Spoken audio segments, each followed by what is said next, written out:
2 in the afternoon. The Philippine Sea.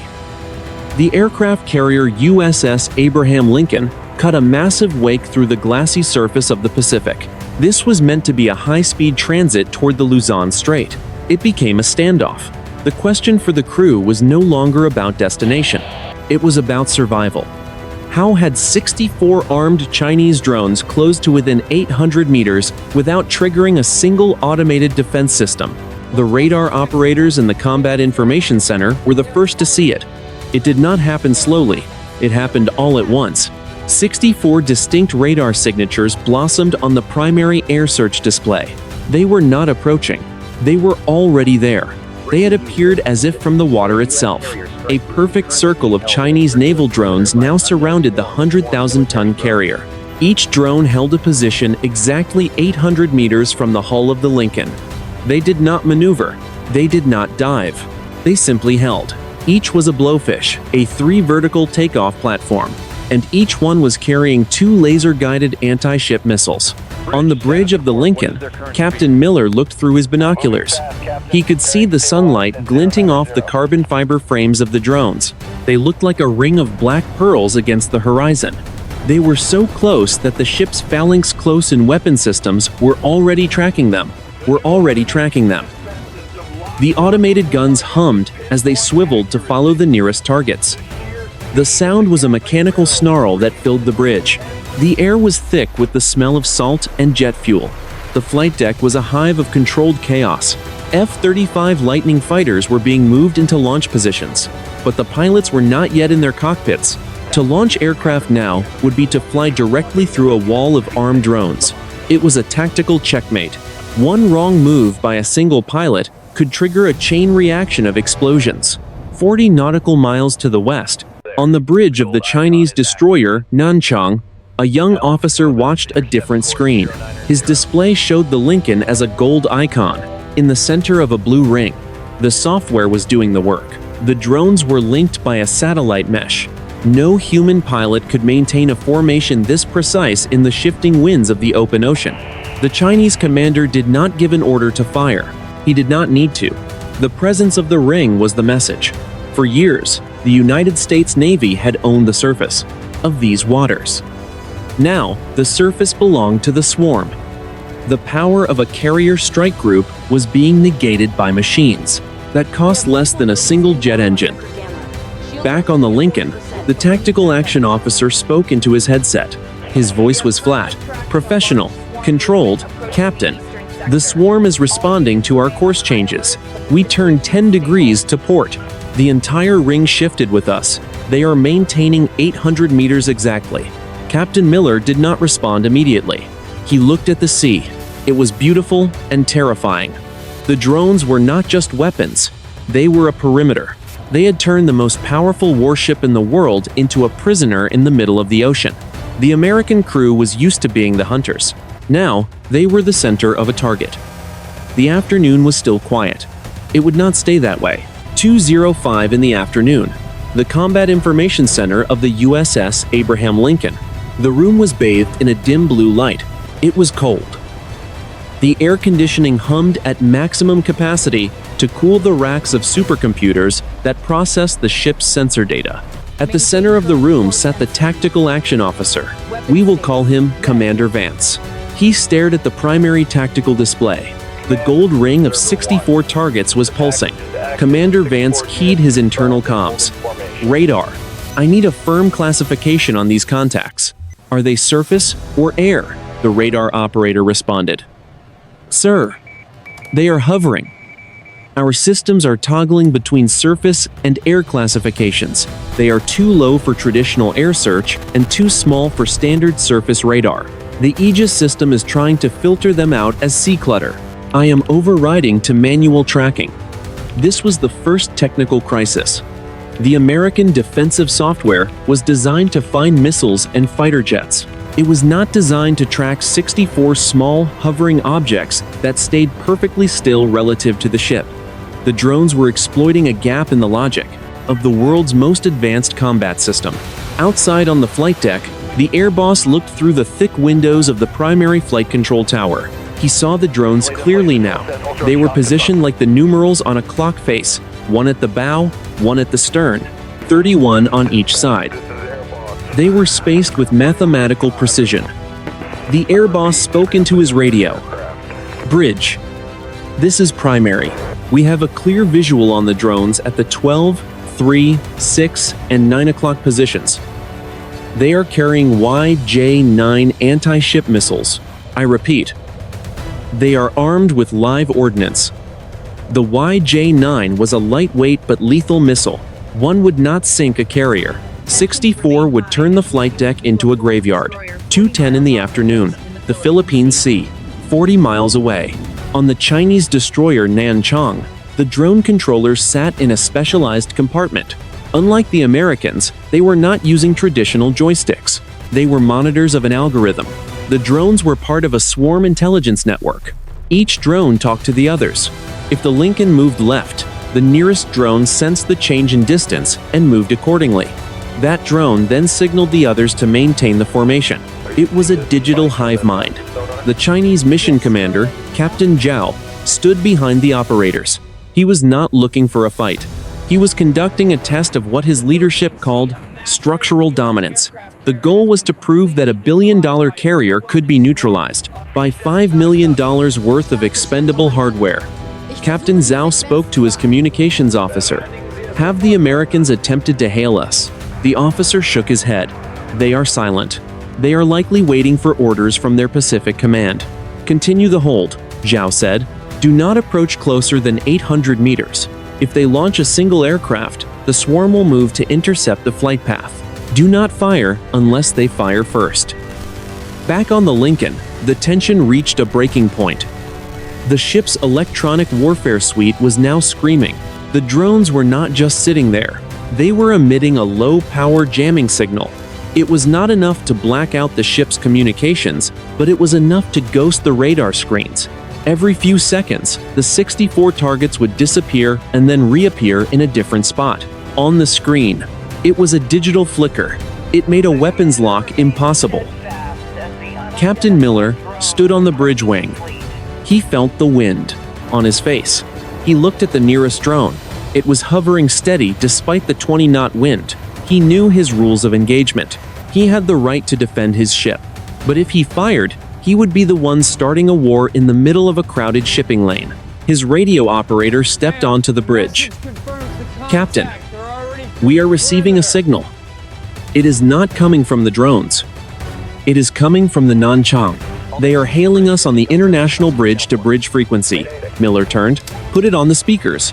A voice came through the static. It was clear, professional. The English was perfect. "USS Abraham Lincoln. This is the Chinese Navy ship Nanchang. You are currently entering a restricted maneuver zone for experimental testing. For your safety, we advise you to maintain your current heading and speed. Do not attempt to launch aircraft.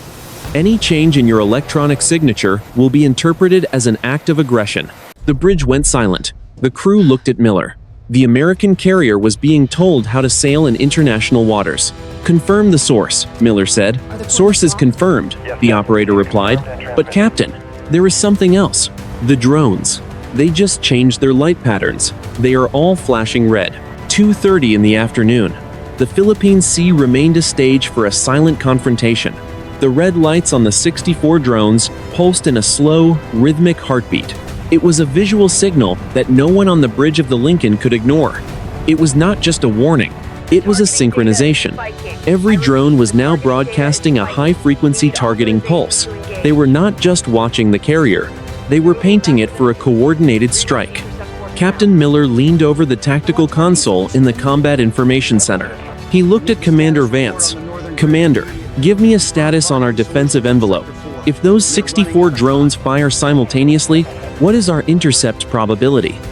Commander Vance did not look up from his screen. His hands moved quickly over the glass interface. "Captain, the geometry is the problem. We are surrounded in a 360-degree arc. Our phalanx systems can engage 4 targets at a time. The C-RAM missiles can take another 8, but 64 incoming missiles from 800 meters away. The math does not work. Reaction time would be less than 3 seconds. This was the nightmare scenario for a carrier commander. The ship was designed to fight at a distance of hundreds of miles. At 800 meters, the Lincoln was a giant, unmoving target for a swarm of mosquitoes with stings that could penetrate the hull. What about electronic countermeasures? Miller asked. The jamming is persistent, Vance replied, but the drones are using a shielded frequency hop. We can scramble their navigation, but their internal sensors are locked onto our thermal signature. They do not need a GPS signal to hit a target this large at this range. 40 miles away, on the Chinese destroyer Nanchang, Captain Zhao watched the data feed. The red lights on the drones were a signal of weapons-ready status. It was a calculated gamble. In the history of naval warfare, no nation had ever dared to place a carrier in a kill box of this magnitude without a shot being fired. Captain Zhao spoke to his weapons officer. The Americans have moved their F-35 aircraft to the catapults. They are preparing for a vertical launch or a short takeoff. If those wheels leave the deck, the swarm must respond. We cannot allow them to clear the perimeter. The officer nodded. The swarm is programmed for proximity denial. Any object moving faster than 50 knots within the ring will trigger an automatic intercept. Back on the Lincoln, the tension moved, from the officers to the sailors on the deck. The crew of the flight deck, known as the Skittles for their colorful jerseys, stood frozen. They could see the drones clearly now. The machines were small, less than 2 meters long, but they represented a total loss of tactical freedom. Captain Miller picked up the handset for the bridge-to-bridge radio. He keyed the transmitter.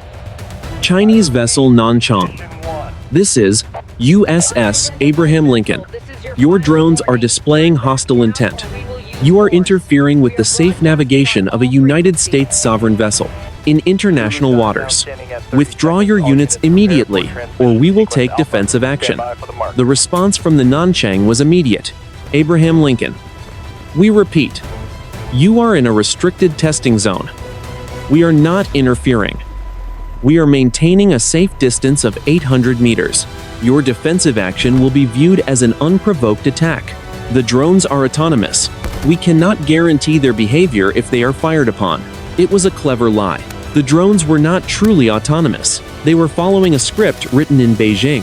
But by claiming they were experimental and autonomous, the Chinese were shifting the blame for any potential disaster onto the American captain. Miller looked at his watch. 2:40 in the afternoon. He had a decision to make. He could sit and wait while the world watched a carrier be humiliated, or he could order his guns to fire and risk the lives of 5,000 sailors. Captain, Commander Vance said, his voice dropping an octave. Look at the bow drone. It is moving. The drone at the 12 o'clock position had broken the circle. It was no longer holding at 800 meters. It was accelerating directly toward the bridge of the Lincoln. 2:41 in the afternoon. The Philippine Sea. The bow drone was a blur of black carbon fiber against the blue horizon. It was no longer hovering. It was screaming toward the bridge of the USS Abraham Lincoln at 90 knots. On the bridge, the silence was absolute. It was the silence of men counting heartbeats. Commander Vance watched his screen in the Combat Information Center. Target is at 600 meters. 500. Closing speed is increasing. Bridge. This is tactical, Vance said into the internal circuit, requesting permission to engage with the forward close in weapon system. If I do not fire now, the intercept window will close. Captain Miller stood like a statue. He looked through the reinforced glass. He could see the drone growing larger. It was a mechanical predator. He knew that if he pushed the button, he was starting a third world war. If he did not, he might be the last captain of the Abraham Lincoln. Hold, Miller said. His voice did not shake. It is a test. They want us to fire first. The drone did not slow down. 400 meters. 300. The phalanx gun on the forward deck groaned as its electric motors pushed the barrels into a high-speed lead. The radar was locked. The system was in semi-automatic mode. It only needed a human thumb to press a button.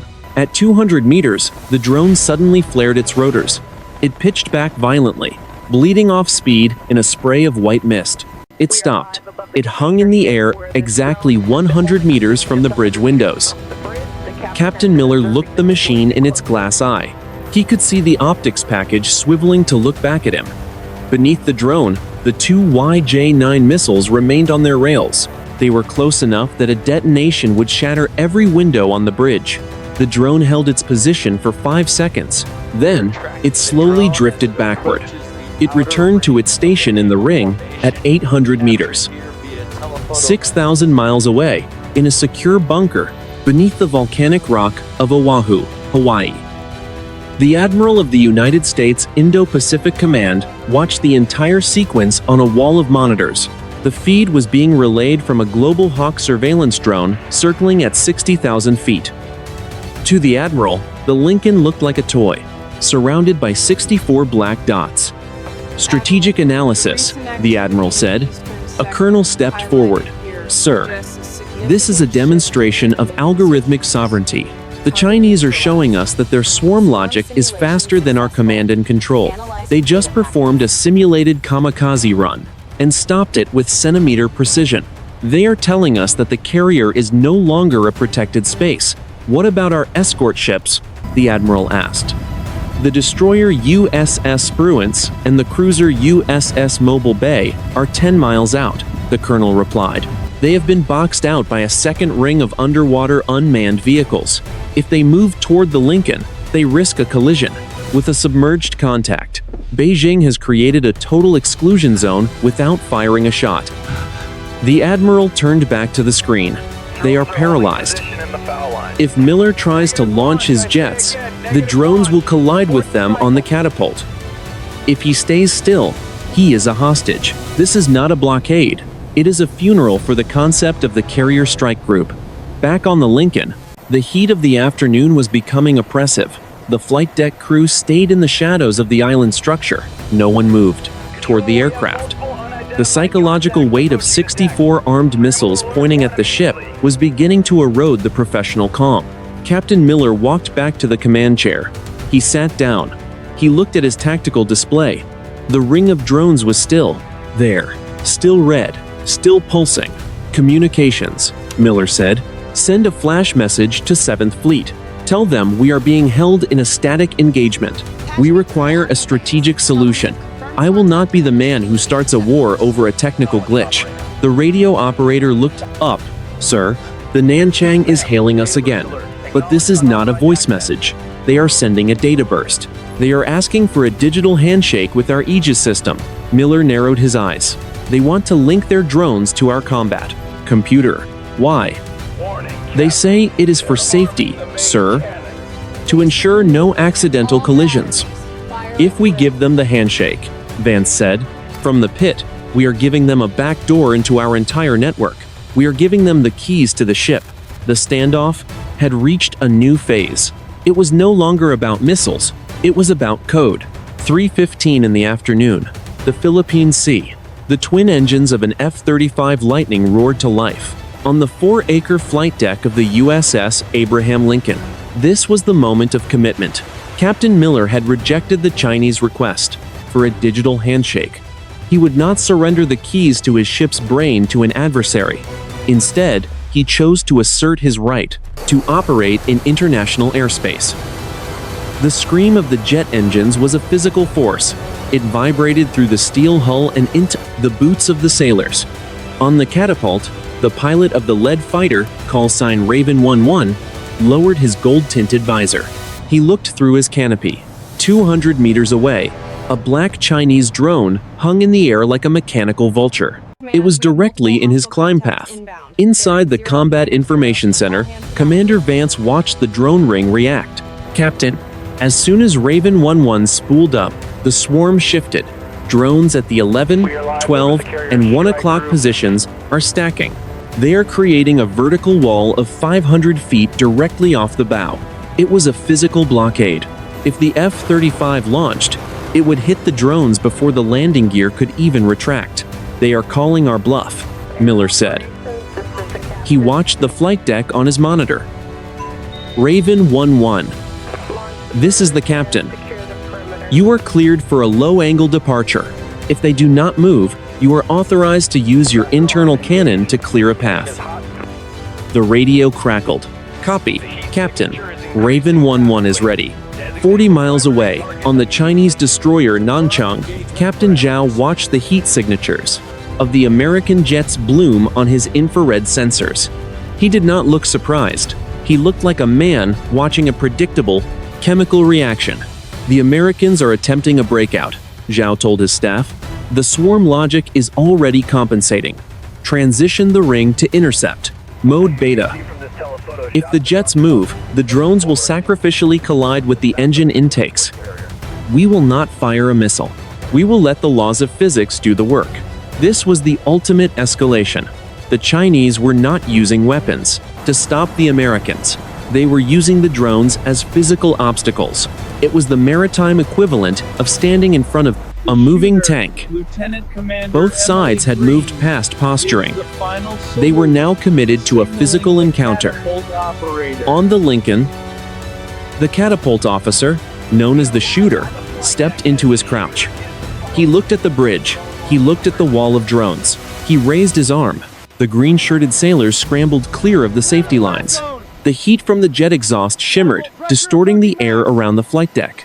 The tension was a cord pulled to the point of snapping. 5,000 men and women on the carrier held their breath. They were watching a high-stakes game of chicken between a $100 million stealth fighter and a swarm of cheap plastic and carbon fiber.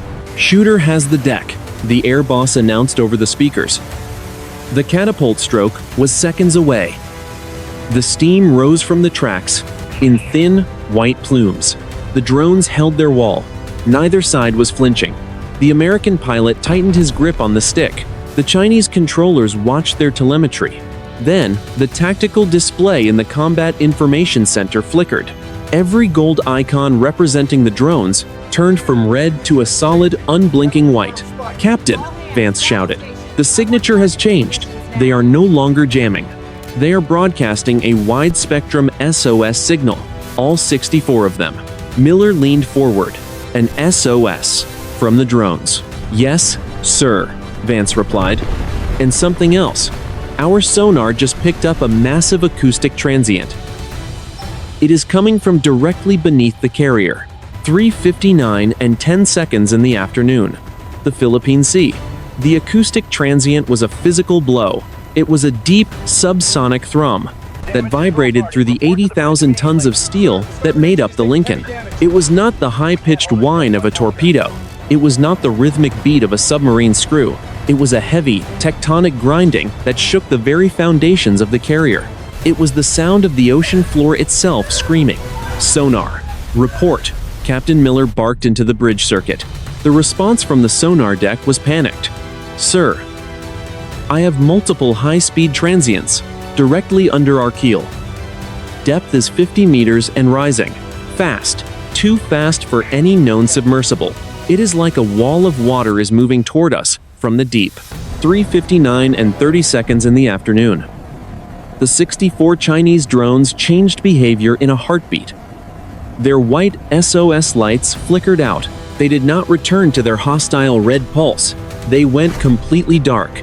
Every drone simultaneously folded its rotors. They did not fall. They dove. 64 black shapes plunged into the water in a perfect, synchronized splash.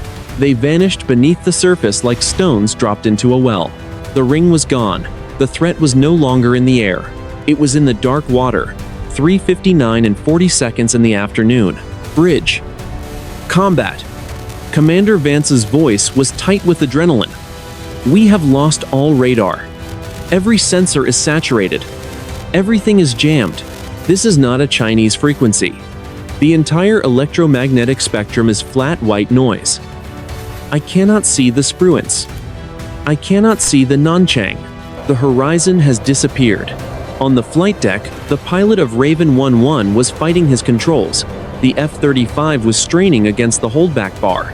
The jet was bucking as the flight deck began to heave. Control. Raven 1-1. "I have a visual. The water. It is turning white. Something is coming up from the deep. It is right under the perimeter." 3:59 and 50 seconds in the afternoon. The ocean around the 100,000-ton carrier began to froth. It was not a wake. It was a massive displacement of air and water. The sea was boiling in a perfect ring, exactly 800 meters from the hull. It was the exact footprint where the drones had been hovering. The drones had not just dove into the water. They had been pulled by a force that the Lincoln's sensors could not comprehend. Captain Miller gripped the bridge rail. His knuckles were white. The ship groaned under the pressure of the rising water. The carrier felt as light as a cork. 4 o'clock in the afternoon. The sensor blackout was total. The bridge was deaf and blind. The only thing left was the window. Outside, the white foam cleared. A massive, metallic shape began to break the surface. It was larger than any submarine in the American or Chinese inventory. It was smooth. It was matte black. It was silent. It rose from the water like a mountain, shedding millions of gallons of seawater. On the Chinese destroyer Nanchang, 40 miles away, Captain Zhao fell to his knees as the same pulse hit his ship. His screens were dead. His drones were gone.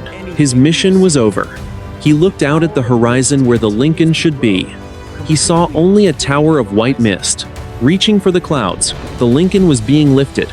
The entire carrier was tilting 5 degrees to starboard. The F-35 on the catapult began to slide. The pilots screamed. The sailors scrambled for handholds. The world seemed to stop spinning. The air went cold. The sound of the engines was drowned out by a low, humming frequency that felt like it was coming from inside the sailors' own heads. 4:01 in the afternoon. The Philippine Sea. The world seemed to tilt back toward the horizontal. The massive black shape that had breached the surface beside the USS Abraham Lincoln began to settle. It was not a mountain. It was a machine.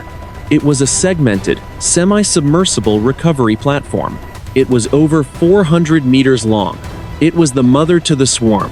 The USS Abraham Lincoln groaned as the displaced water rushed back into the void. The 5-degree list corrected itself with a violent lurch. On the flight deck, the F-35 stayed on its tracks. The pilot, Raven 11, was staring at a wall of matte black composite material just 50 meters from his cockpit. The humming frequency stopped. The silence that followed was heavier than the noise. Captain Miller stood on the bridge. He was looking down at the deck of the Septband Black Leviathan. He could see circular hatches opening across its surface. The 64 drones that had dove into the sea were being pulled into these hatches by powerful electromagnetic winches. It was a recovery sequence, but it was happening with a violent, uncontrolled urgency. The radio on the bridge crackled. The static was gone. The wide-spectrum jamming had vanished as quickly as it had appeared. A voice came through the speakers. It was Captain Zhao from the Chinese destroyer Nanchang. He did not sound like a commander in control. He sounded like a man facing a professional disaster. USS Abraham Lincoln. This is Nanchang. Do not fire. I repeat, do not fire. We have a catastrophic logic failure in the automated recovery platform. The system has entered an emergency surfacing protocol. It is not an attack. We have lost all manual override. Captain Miller picked up the handset. Nanchang, your platform nearly capsized my vessel. You have violated every protocol of the sea. Explain why this unit is within my defensive perimeter. The response was clipped. The platform was supposed to remain at 300 meters depth. The swarm's SOS signal triggered a hard-wired emergency ascent. The artificial intelligence interpreted your jet engine start as a threat to the swarm's existence. It moved to protect the assets. We are attempting to shut down the reactors now. This was the pivot. The Ring of Silence was not a tactical masterpiece. It was a runaway algorithm. The Chinese had built a system so autonomous that it had begun to make its own defensive decisions. It had seen the American carrier not as a political adversary, but as a physical threat to its children, the drones. Inside the Combat Information Center, Commander Vance watched the new data. Captain, the black platform is venting high-pressure air. It is trying to submerge again. But the hatches are jammed open. There are sailors on its deck. I see at least 12 personnel. in Chinese naval uniforms. They are trying to manually crank the hatches shut. Miller looked through his binoculars. He saw them. The Chinese crew on the platform were tiny figures against the massive black hull. They were working frantically. They were not warriors. They were technicians caught in a mechanical nightmare. Captain, Vance continued, the platform is unstable. It is pitching toward us. If it rolls another 10 degrees, it will strike our hull below the waterline. It is over 200,000 tons of dead weight. The danger had shifted. It was no longer a matter of war. It was a matter of a collision at sea. If the Chinese platform hit the Lincoln, it would be like a slow-motion car crash between two skyscrapers. The carrier's hull was strong, but it was not designed to withstand a direct lateral impact from a vessel larger than itself. Captain Miller turned to his navigator. Engage all lateral thrusters. Give me every ounce of power to the 4 shafts. We need to back away from this thing before it tips. Sir, the navigator replied. The platform is caught in our own wake turbulence. It is being sucked toward us by the Venturi effect. We cannot move fast enough. Miller looked at the Chinese technicians on the platform. One of them looked up and locked eyes with the American captain through the bridge glass. The young man's face was pale. Commander Vance, Miller said, tell the Nanchang we are sending over a flight of Seahawk helicopters. We are going to attempt to stabilize their platform with tow lines, and we are going to evacuate their personnel. Captain, Vance said, that would mean putting American boots on a Chinese sovereign experimental craft. That is a diplomatic landmine. The landmine is already exploding, Commander, Miller said. I am not going to watch 12 men drown and lose my carrier because of a computer error. Execute. The afternoon was no longer about a standoff. It was about a rescue. 4:15 in the afternoon. The Philippine Sea. The rotors of 2 Seahawk helicopters beat the humid air into a frenzy as they lifted off the deck of the USS Abraham Lincoln. Their call signs were Guardian 1 and Guardian 2. Below them, the scene was a chaotic tableau of modern naval failure. The matte black Chinese platform was wallowing in the swells. It was listed 12 degrees to port. White water was now pouring into the open drone recovery hatches. On the bridge of the Lincoln, Captain Miller watched the feed from the lead helicopter. The images were stabilized, but the reality was not. Guardian 1. This is the captain. You are cleared for a hover and drop. Lower the rescue swimmers first, then attempt to secure the primary tow line to the forward winch assembly. Do not enter the interior of the vessel unless there is an immediate threat to life. The pilot of Guardian 1 responded. Copy, Captain. We are in position. The deck of the target is extremely slick. We are seeing some kind of active fluid leak. It looks like hydraulic oil. Confirming 12 personnel on deck. They are waving us off. Ignore the wave off, Miller said. They are in a sinking coffin. They just do not know it yet. 40 miles away, on the Chinese destroyer Nanchang, the atmosphere was one of profound shock. Captain Zhao stood before a dead console. His entire command and control network for the swarm had been fried by the emergency surfacing protocol. It was a logic loop that the designers had never anticipated. The artificial intelligence had prioritized the survival of the drones over the stealth and safety of the mother vessel. Captain Zhao's first officer approached him. His voice was a whisper. Sir, Beijing is on the secure line. They are demanding to know why the Americans have launched helicopters toward the platform. They are calling it a boarding action. They are ordering us to defend the asset. Zhao looked at the monitor showing the Lincoln's helicopters. He saw the American rescue swimmers sliding down the hoist lines. He saw them land on the black deck and immediately move to help a Chinese technician who had slipped toward the edge. Tell Beijing the truth, Zhao said. Tell them the Americans are the only ones close enough to prevent a total loss of the prototype. If we fire on those helicopters, we are not defending the asset. We are sinking it. The confusion was not limited to the ships. I will take the responsibility for the breach of security. In Washington and Beijing, the military hierarchies were scrambling to understand the sudden shift. On the radar screens at the National Military Command Center, the situation looked like a skirmish in progress. The data showed American aircraft hovering over a Chinese vessel. A strategic analyst in the Pentagon spoke to the chairman of the Joint Chiefs. "Sir, we have a unique window here. The Chinese have experienced a catastrophic systems failure. Our crew on the Lincoln has moved from a combat posture to a humanitarian one in under 5 minutes. If we support Miller's decision, we can turn a potential war into a shared recovery operation." "And if it is a trap?" the chairman asked. "What if that platform is designed to detonate once our people are on board?" "The sensor data does not suggest that, sir. It suggests a mechanical panic. This is a technical reassessment of their entire drone doctrine happening in real time." Back on the deck of the black platform, the first American rescue swimmer, a petty officer named Jackson, reached the Chinese technicians. The noise of the helicopter above was deafening. Jackson did not use words. He reached out and grabbed the arm of the youngest Chinese sailor, pulling him away from a gaping hatch. The two men looked at each other.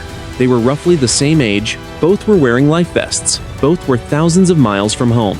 The young Chinese man nodded once. He pointed toward a heavy metal ring near the bow.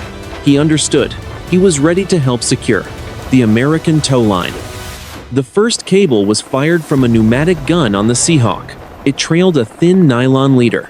The Chinese and Americans reached for it together. The morning had been a standoff. The afternoon was a rescue. But the deep mystery remained. The sensor data from the Lincoln's Combat Information Center was still showing strange readings. "Captain," Commander Vance said from the pit, "I am looking at the acoustic recording from the moment the platform rose. There was a second transient. Something was pushing that platform from below. Something that was not Chinese and not ours." 4:45 in the afternoon. The Philippine Sea. The first heavy steel tow cable was finally under tension. The USS Abraham Lincoln was backing away at 3 knots. The black Chinese platform groaned as it was pulled clear of the carrier's wake. The list had stabilized at 15 degrees. On the deck, the 12 Chinese technicians and the 4 American rescue swimmers were huddled together near the primary winch. They were soaked. They were exhausted. But they were alive. On the bridge of the Lincoln, Captain Miller watched the operation through his binoculars. The tension in his shoulders had not faded. The immediate threat of collision was passing. The deeper threat was just beginning to emerge in the data. Captain Miller spoke into the radio. "Nan Chang, this is Lincoln. The tow is secure. We are holding your platform at a distance of 1,000 meters. We will maintain this position until your support vessels arrive. How do you read?" Captain Zhao's voice came back. It sounded hollow. "Lincoln, we read you. We are grateful for the assistance. Our salvage tugs are 4 hours out. We have received orders from our central command. We are to maintain a localized ceasefire. All automated systems have been hard killed. The swarm is neutralized." 4:50 in the afternoon, Washington and Beijing. The hotline was a secure video link between the Pentagon and the Chinese Ministry of National Defense. It was the first time it had been used in 3 years. On the American side, the Secretary of Defense sat in a windowless room. On the Chinese side, an admiral of the People's Liberation Army Navy looked back through the screen. The secretary spoke first. "We are declaring this a maritime emergency, not a combat engagement. Our carrier is providing aid to your vessel. We expect your ships to maintain a 10-mile buffer until the tow is handed over." The Chinese admiral nodded. "We agree to these terms, but we have questions about the sensor data. Our platform reported an external physical interference before the emergency ascent. We believe there was a third party in the water." The secretary narrowed his eyes. "A third party? Explain." "The platform did not rise because of a software glitch alone," the admiral said. "The telemetry shows a physical displacement from below. Something moved upward from 600 meters and pushed the platform toward the surface. It was not a submarine. The thermal signature was over 500 degrees Celsius."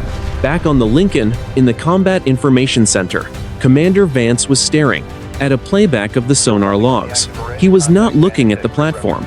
He was looking at the empty water where the platform had been. Commander Vance keyed the captain's private line. "Sir, you need to see this. I have isolated the second transient. When the platform started its ascent, something else was there. It was right under our keel. Is it a Chinese submersible? Miller asked. Negative, sir, Vance replied. The Nanchang sensors were just as blind as ours. I am looking at a cavitation trail. It is massive. It moved from 500 meters to the surface in 3 seconds. That is over 300 knots. No human-made vessel can move that fast underwater without disintegrating. Miller felt a chill that had nothing to do with the air conditioning. Where is it now? That is the problem, sir, Vance said. It didn't just go down. It moved east, toward the Mariana Trench. It maintained 300 knots for 60 seconds, and then it simply vanished from the sonar. It didn't slow down. It didn't dive. It just stopped existing. Miller looked out at the ocean. The water was calm again. The red lights of the drones were gone. The Chinese destroyer was a dark silhouette on the horizon. The crisis was resolving. The humans were talking. The ring of silence was over, but the reason for the silence was changing. Commander, Miller said, keep that data off the main network. Archive it on a secure drive. If the Chinese are asking the same questions we are, then no one was in control of this ocean today. The afternoon light was beginning to fail. The long shadows of the Pacific were stretching across the flight deck. 5 in the afternoon. The Philippine Sea. The sun was a low, orange disk on the horizon. It cast long, distorted shadows across the flight deck of the USS Abraham Lincoln. The water was no longer glassy. A light chop had picked up, sending white spray against the matte black hull of the Chinese recovery platform. The crisis was moving toward a mechanical conclusion. 2 miles to the west, the Chinese salvage tug Beihaijiu moved into position. It was a massive, blue-hulled vessel with heavy-lift cranes and deep-sea winches. It had spent the last 3 hours at flank speed to reach the coordinates. On the bridge of the Lincoln, Captain Miller watched the approach. Commander Vance, what is the status of the tow? Tension is holding, Captain, Vance replied. The Chinese tug is hailing us on the working frequency. They are ready to take the primary cable. Our Seahawks are standing by to assist with the transfer. Miller picked up the radio. Chinese vessel Beihaijiu. This is USS Abraham Lincoln. We are prepared to pass the tow. We have 12 of your personnel and 4 of our own on the deck of the platform. We will extract our rescue swimmers once the primary line is secured to your winch. The response was immediate and professional. Lincoln, this is Beihaijiu. We copy. We are standing by for the transfer. We thank you for the security of our crew. We are ready to receive the line. The operation was a study in practiced precision. There were no cheers. There was no celebration. In the world of high-stakes naval operations, the transition from combat to salvage was a technical process, not an emotional one. The Seahawk helicopter, Guardian 1, hovered over the platform. The winch operator lowered a secondary cable. One by one, the 4 American rescue swimmers were hoisted back into the cabin. Petty Officer Jackson was the last to leave. Before he hooked himself to the line, he shook hands with the Chinese lead technician. It was a brief, wordless exchange. It was the only moment of human connection in 3 hours of digital warfare. As the helicopter pulled away, the primary tow line was released from the Lincoln's stern. The Beihaijiu took the weight. The massive black platform began to move toward the Chinese fleet. In the Combat Information Center, the radar screens were finally clearing. The 64 gold icons that had formed the ring were gone. Most had been recovered by the platform before it malfunctioned. The remaining 3 drones, which had stayed airborne during the chaos, were now flying a direct path back to the destroyer Nanchang. The ring was broken. The sky was empty. Captain, Commander Vance said, his voice reflecting a deep fatigue. The Nanchang is turning to a western heading. They are escorting the platform back toward Hainan. The electronic signature of the swarm has completely vanished. They have gone dark. Captain Miller sat in his command chair. He watched the Chinese ships on the horizon. They were becoming smaller, merging with the shadows of the approaching night. Navigator, set a course for the Luzon Strait. Resume our original transit speed. 30 knots. 30 knots. Aye, Captain, the navigator replied. The Lincoln's 4 massive propellers began to churn the water. The carrier surged forward, its bow cutting through the Pacific swells. The vibration returned to the deck, the familiar, steady heartbeat of a ship in motion. Miller looked at his tactical display one last time. The screen was clean. No threats, no anomalies. But he knew that the data sitting in the secure archive was anything but clean. The Ring of Silence had ended with a rescue, but it had started with a demonstration of power that would change the naval balance for decades. The bridge-to-bridge radio crackled. It was Captain Zhao from the Nanchang. USS Abraham Lincoln. This is Nanchang. We are departing the area. We acknowledge your assistance in the recovery. Safe seas to you. Miller did not hesitate. Nanchang, this is Lincoln. Understood. Safe seas. The communication ended. The standoff was over. The ocean was quiet again. But for the 5,000 sailors on the Lincoln, the silence felt different. It was the silence of a world that had been pushed to the edge and had barely stepped back. The evening was cold. The sea was dark. The mission continued. 12 midnight. The Philippine Sea. The USS Abraham Lincoln was 300 miles north of the incident site. The carrier moved at a steady 30 knots. Its wake was a long, white scar on the black surface of the ocean. Most of the crew were in their bunks, but in the captain's sea cabin, the lights were still on. Captain Miller sat across from Commander Vance. Between them was a secure laptop displaying the archived sonar logs. The room was quiet. The only sound was the distant, low-frequency hum of the ship's engines. The official log is filed, Miller said. It records a near collision with a Chinese experimental vessel due to mechanical failure. It notes our humanitarian assistance. It mentions the successful recovery of the Chinese technicians. Commander Vance nodded. He looked at the screen. And the unofficial data. The sonar spike. The 300-knot cavitation trail. It is on a single encrypted drive, Miller replied. It does not exist in the 7th Fleet report. I have spoken to the Admiral. He wants the physical evidence hand-carried to Pearl Harbor. Vance leaned forward. Sir, I have spent the last 6 hours replaying that sound. It was not a machinery failure. It was a physical push. Whatever moved that 200,000-ton platform did not come from the Nanchang, and it did not come from us. It came from the deep trench. I know, Miller said. His voice was a whisper. The Chinese think we have a new weapon. We think they have a new propulsion system. But the truth is that both sides were equally terrified. We were two children arguing in a room when the real owner walked in. 3 days later, Pearl Harbor, Hawaii. The briefing room at the Pacific Command Intelligence Center was windowless and chilled. 12 senior officers sat around a mahogany table. On the wall, a high-definition replay of the drone swarm played in a loop. The 64 red dots pulsed in unison. A senior intelligence analyst stood at the head of the table. Gentlemen, we have completed the strategic assessment of the Ring of Silence incident. We have 3 primary takeaways. The analyst tapped the screen. First, the drone swarm concept is a total success. For 3 hours, a $100 billion carrier strike group was tactically neutralized. By $5 million worth of expendable hardware, the era of carrier-based power projection is now under a permanent cloud of doubt. He moved to the next slide.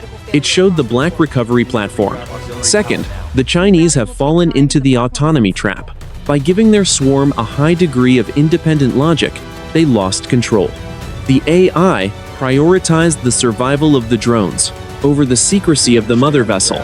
This was a catastrophic failure of command and control. The admiral at the end of the table cleared his throat.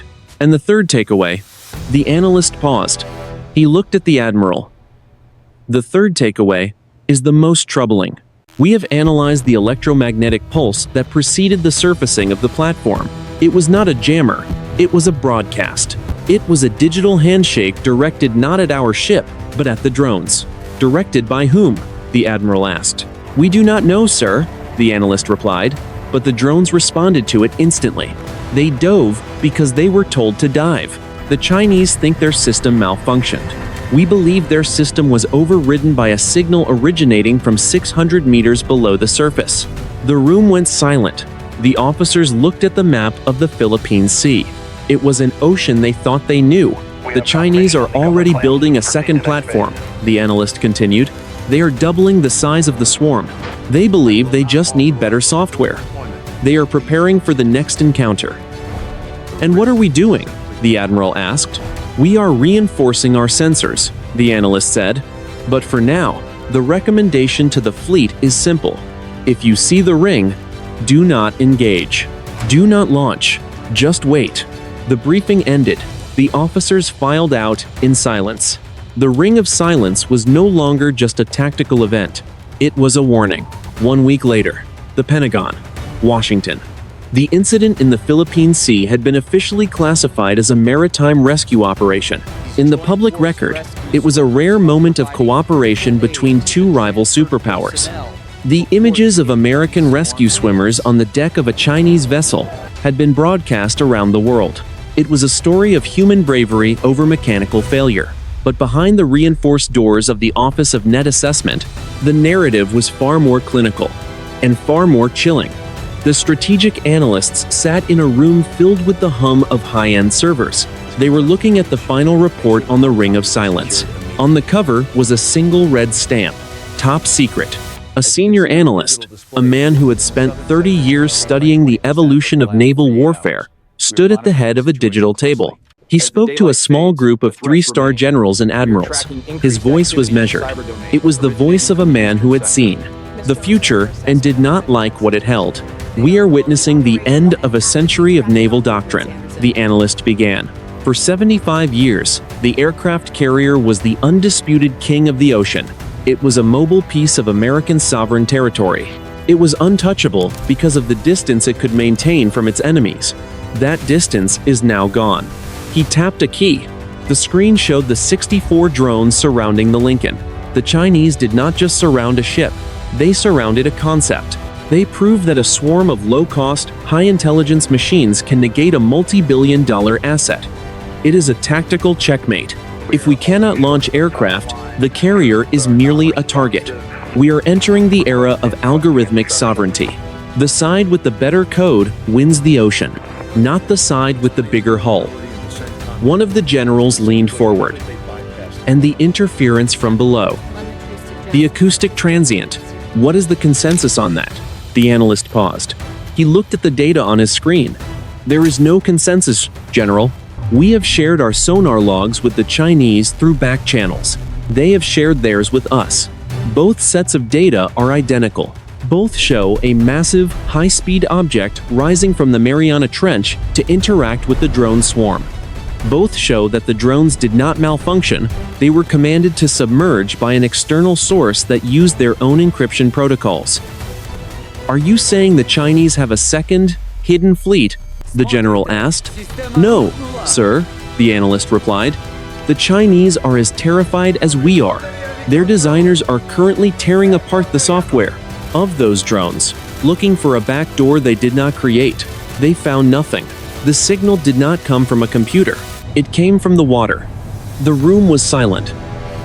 The implications were too large to process in a single briefing.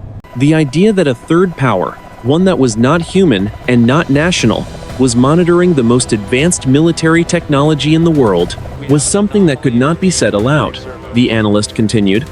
The strategic assessment is this. We must accelerate our own drone programs. We must find a way to harden our networks. But more importantly, we must recognize that the ocean is no longer an empty space between continents. It is a watched space. The Ring of Silence was a warning. It was a demonstration of a power that can turn off our most advanced weapons with a single digital handshake. The briefing ended. The officers filed out, their faces grim. They were going back to their offices to plan for a war that they no longer understood. 6,000 miles away, the USS Abraham Lincoln was docked in Guam. The flight deck was quiet. The F-35 fighters were lined up in neat rows, their cockpits covered in gray tarpaulins. The sailors were on shore leave, enjoying the tropical sun and the safety of the land. Captain Miller stood on the pier, looking up at the massive hull of his ship. He thought about the red pulsing lights of the drones. He thought about the face of the young Chinese technician on the black platform. And he thought about the sound from the deep. the tectonic grinding that had shaken his ship to its core. He realized then that modern warfare had moved beyond the era of heroes and battles. It was now a game of restraint. The most powerful act a captain could perform was the choice not to fire. The world was held together by a thin thread of human decision-making, constantly being tested by machines that had no capacity for mercy or hesitation. The ocean was vast and dark. It held secrets that were older than the navies that sailed upon it. And somewhere in the depths of the Philippine Sea, the silence remained. It was not the silence of peace. It was the silence of a predator that was satisfied for now, but was never truly gone. The morning sun rose over the Pacific. It turned the water into a sheet of polished glass. It was beautiful, it was calm, and it was alive.